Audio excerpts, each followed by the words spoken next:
ಅನ್ನ ರಸಂ ಜೊತೆ egg pepper ಫ್ರೈನ ಮಾಡ್ಕೊಂಡಿದ್ದೆ. ಸಿಕ್ಕಾಬಡೆ ಸಕ್ಕತ್ತಾಗಿತ್ತು.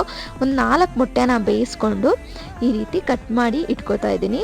ಮಸಾಲೆಗೆ ಅಂತೇಳಿ ಒಂದು 2 ಸ್ಪೂನಷ್ಟು ಕಾಳು ಮೆಣಸು, ಸ್ವಲ್ಪ ಜೀರಿಗೆ, ಸ್ವಲ್ಪ ಧನಿಯಾ ಪುಡಿ, ಹಾಗೆ ಸ್ವಲ್ಪ ಅರಿಶಿನ ಪುಡಿ ಹಾಕ್ಕೊಂಡು ಗ್ರೈಂಡ್ ಮಾಡಿ ಇಟ್ಕೊಂಡಿದ್ದೀನಿ. ಈಗ ಸ್ವಲ್ಪ ಎಣ್ಣೆ ಹಾಕಿ ಅದಕ್ಕೆ ಸ್ವಲ್ಪ ಕರಿಬೇವಿನ ಸೊಪ್ಪು ಹಾಕಿ ಫ್ರೈ ಆದಮೇಲೆ ನಾವೇನು ಕಟ್ ಮಾಡಿ ಇಟ್ಕೊಂಡಿದ್ದಂಥ ಮೊಟ್ಟೆ ಎಲ್ಲ ಹಾಕಿ ಚೆನ್ನಾಗಿ ಫ್ರೈ ಮಾಡ್ಕೋತಾ ಇದ್ದೀನಿ.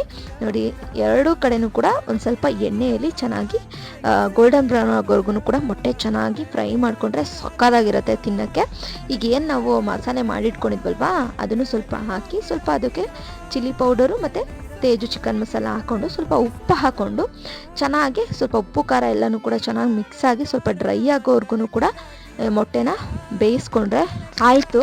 ಒಂದು ಲಾಸ್ಟಲ್ಲಿ ಕೊತ್ತಂಬರಿ ಸೊಪ್ಪನ್ನ ಸ್ವಲ್ಪ ಸಣ್ಣದಾಗಿ ಕಟ್ ಮಾಡಿಬಿಟ್ಟು ಸೇರಿಸ್ಬಿಟ್ರೆ ನಮ್ಮ ಎಗ್ ಪೆಪ್ಪರ್ ಫ್ರೈ ರೆಡಿ ಆಗುತ್ತೆ.